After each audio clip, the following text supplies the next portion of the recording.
How's it going, y'all? We're gonna call this one the Houston Hustler story, and there's a reason why I'm going in this direction. So, a few years ago, I moved to Houston, late 2022, going into 2023, and I was introduced to this gentleman who wanted to learn how he can do business with the government. So, when I met him, I immediately knew to employ all of my government contracting officer and procurement officer experience to do a full assessment. And one of the things that I picked up immediately, that he had a hustle business, right? Now, his company is a construction company. They do construction, asbestos, abatement, demolition, all of that stuff, right? But I immediately knew that it was not a solid unit that has multiple departments, like an executive team that's over each department. Basically a solid unit, a robust company. I could tell that it was one of these deals where it's really him by himself, but he's gonna stitch all of these other pieces together. You know, he knows a person who does this, a person who does that, someone who does this that he relies on, and he's gonna stitch it together to make it look like a solid company. First and foremost, that is a huge red flag, just so you know. However, I was new to Houston and I said, hey, you know what? I can take him on as a good passion project to buy some equity into the city. But at the same time, I could run an experiment on how, when people run these hustle type operations, there's typically a lot of parallels in terms of character issues with how these folks run business. And you might get in with the government, but eventually they're going to catch on and you probably will not have any more opportunities. Now, so time goes on. I went to this person's office once or twice, helped him put his packet together, taught him a lot of the procurement tenets, a lot of the government contracting particulars, taught him a lot of the insider knowledge. And we just talked. I said, you know what? I'll just do this pro bono up front, but you can take care of me on the back end. Now, as many of you know, most of the time when you are putting a business deal together like that, you're supposed to do all of your consulting agreements and everything up front, blase, blase. But hey, I'm new to Houston and I figured this would be a great passion project to take on, buy myself a little equity into the local business community, build relationships in the process, and just help someone, right? In this instance, it was someone who looks like me. So y'all know how we like to talk about the Black Business Collective, even though we're never supposed to make this about race. And you're going to find out why very soon if you keep listening. Now, so time goes on. He has a whole lot of incidentals with not hearing back from the officials who work for the government, who are also my relationships. So we communicate with some folks on the inside, help push his stuff through. Needless to say, today in 2025, this individual is now, I'll put it this way. I can't count his pockets, but if he was not a millionaire before, he is definitely a millionaire now. All right? Now,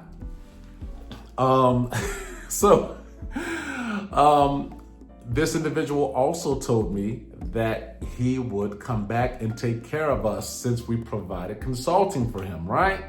Well, guess what? Obviously that never happened. In fact, there were also other people he was supposed to take care of, and we had to chase him around the city. And when he finally took care of those people, it wasn't even in the way he had promised to do so. But think about it. An individual who is willing to stitch together some stuff on paper as a way to get into the government is going to be the same person who hustles those who help him get there. And guess what? The agency, they talked about how when they had incidentals throughout the project life cycle, as we call cradle to grave, they did not particularly care for how this individual respond to incidentals. So here's what am I saying? Why am I saying all this? If you've watched a lot of my videos, right? If you've watched a lot of my videos, you've heard me talk about the importance of being a true business person and not a sophisticated hustler. First and foremost, it was very evident that this business was not what it should have been, because they didn't even have an org chart. They did not even have an org chart with some executives that the agency could call and vet properly.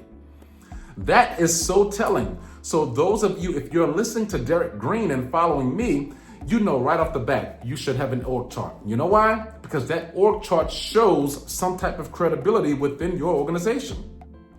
Now, what else? Y'all keep listening, because this gets a little better. What else? It was also very, very evident that this person did not have their stuff together. You know why? Because whenever the agency would reach out for more and more paperwork, this person, I'm telling you, this person had to call all kinds of different people just to get advice on ways that he can get around it, as opposed to just giving them what they need. My suggestion was, if you don't have it, put a memorandum together explaining that you don't have it, but you are working on getting it together. Guess what? He didn't listen to me, because he is used to this Houston hustler mindset that we see with a lot of local business owners in the area. And I'll get to that more a little after this. Yes, there are hustlers everywhere, but there's a certain culture here in Houston that we have to help each other get out of. But instead of him just listening to me and actually putting together a memorandum to explain the situation, he kept finding ways to cook the books, to cook the paperwork. And guess what? Yes, they wound up giving him the contract only because of desperation, because they had already dealt with him so much that they couldn't turn back the hands of time at the last minute. But guess what? They were considering giving him another contract, and you know what? They started talking about how stitched together everything looked, how in the way he answered the incidentals, it was very obvious that he was not a legitimate business, and they are done doing business with him in that agency. I'll give you a hint. It's one agency that will probably be considered not only the most powerful government agency in Houston, but the most powerful government agency in the state of Texas, because Houston is not only the fourth largest city in the country, it is the largest city in the state of Texas. Now, let me talk to you about a few other things that I've encountered during my time here in Houston. Keep in mind, I have lived all over the world, and in the GovCon space, I've done business with companies from all over the country, all over the Western Hemisphere, all throughout the Americas, and from all over the world. But every person who I've sat down to do business with in Houston, right? The so-called entrepreneurial community, all of them wanted the benefits without the obligations that comes with working with the consultant, that comes with working with a project management firm, that comes with working with the government. So they wanted the benefits, but not the obligation. And what does that tell us? What does that say? When you see something that becomes prevalent on a very, very large scale, you can no longer call this an individual issue. You can no longer use excuses like, okay, well, that was an isolated incident. No, that tells us that this is a cultural issue of the area. Because, by the way, it's not a racial issue, and I told you I was going to get back to this. It's not a race issue, because since I've been in the Houston area, we've had to move business with Black-owned businesses, white-owned businesses, Vietnamese-owned businesses, Hispanic-led businesses, Ethiopian-led businesses, Brazilian-led businesses, Colombian-led businesses. And guess what? Almost all of them in the Houston area specifically had more of a hustler mindset. Well, let's just see what we can get for free. Let's see if we can get all of the benefits with no obligations. With no obligations. I'm going to tell you, I have been called to speak at cohorts. Nothing. I have been called to consult for people at all levels. Nothing. Now, As you know, we should always have structured deals in place before movement, but it's also a good idea to sometimes use discernment as and go into things as a passion project if you're new to an area, just so that you can understand how the culture moves in that particular market. Make no mistake, even though there are all kinds of business people everywhere, there are certain cultural nuances that are more common to certain markets and less common to certain markets, all right? So I've done business in Atlanta in the GovCon space, at Los Angeles. Both of those places have been consistently amazing, especially Washington, D.C. For those of you who don't know, Washington, D.C. is always going to have the most astute people in this GovCon space. Why? Because that's the national capital region. They not only have the most federal employees who actually manage contracts, but they have the most employees who actually work for robust contractors. Anyway, we're not going to keep this particular video going too much longer, but it pays to not be a hustler and to actually be a problem solver, because it was very evident that person saw an opportunity to be an opportunist, as opposed to saying, let me see what problem I can solve for this federal agency, for this city agency, for this state agency. I say this all the time if you have watched my videos. Learn about the agency, okay? The best way to get in is like this, all right? And this is the part where you want to start taking notes. All right, because we're off of the Houston Hustler story now, but this is the part where you want to take notes, especially if you're in the Houston area. Here's why: because chances are, if you are in a city where people do more hustle business than they do compliant business, that means you're probably getting a lot of the wrong advice. So this is the time to take notes. So you want to so for those of you who want to come back to this video, remember right around the 12-minute mark, this is where I'm about to give you some game. Here's a great way to get in. Let's say you go to sam.gov, right? And you're looking at a contracting opportunity. Now, you know it's something you want to do, but you already know you don't have the relationships. So you want to know something good? If you see the names of the contact people, reach out to them and find a way to ask, what problems do you have? What problems can we solve? And you find a way to tie that into things about that agency that you already know, as well as the unique differentiators of your company and the way your company does business. Now, you want to always throw in some compliance metrics. Say, hey, look, I've studied the agency, and we really believe that we can be a part of you guys' endeavors to get to the next stage in whatever that agency's metrics and deliverables are for their next biggest initiative. These are the types of prompts that you should be putting inside of Claude AI, Chat GPT, the Google AI, and all of these different technological applications that you use to waste your time, because you mainly use them to argue with people when you could be using them to help set the framework for your business, for your operations. All right. So now, when you reach out and you say, hey, what problems do you have? What problems can we help solve? They may say something that your business currently does not do. But guess what? They are giving you an opportunity to control the way the next RFP is written. All right?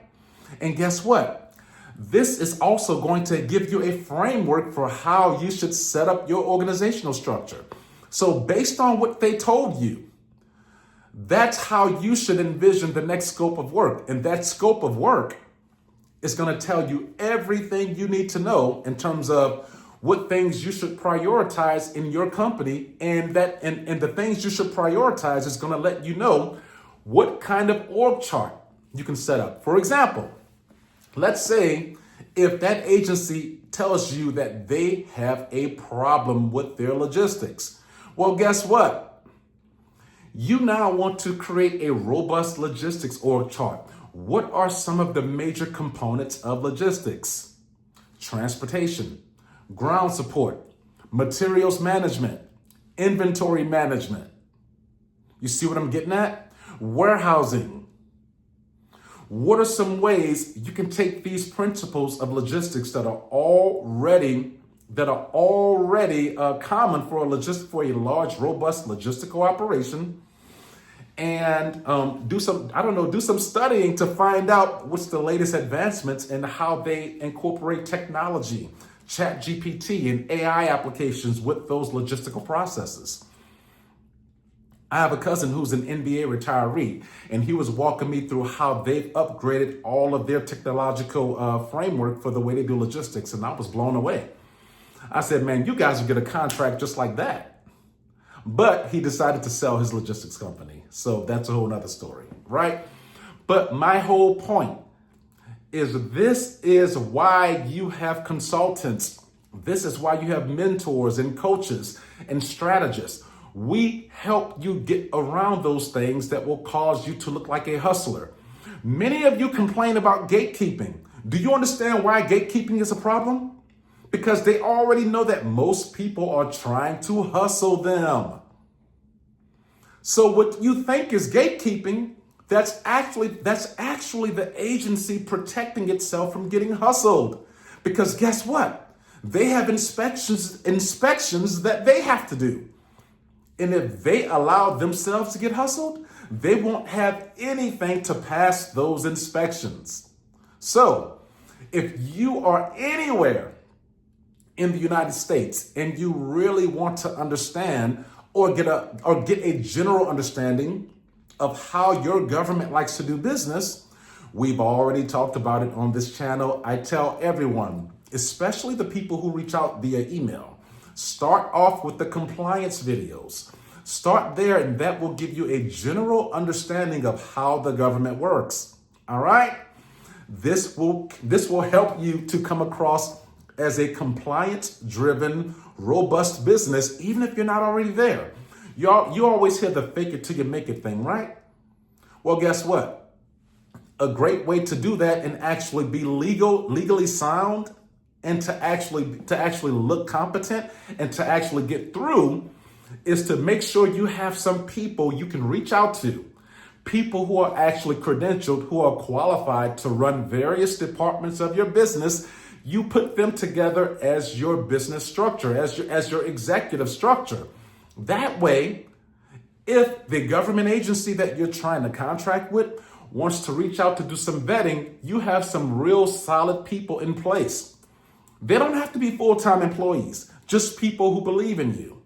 Start there and then talk to those people and say, hey, how can we learn more about these agencies that we want to contract with to put together some policies, procedures that would give us a nice proposal to show that we not only understand that agency, but we already have compliance metrics that are set up to solve problems for that agency.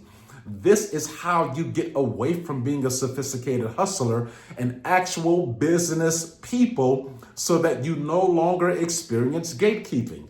It is not as complicated as you think.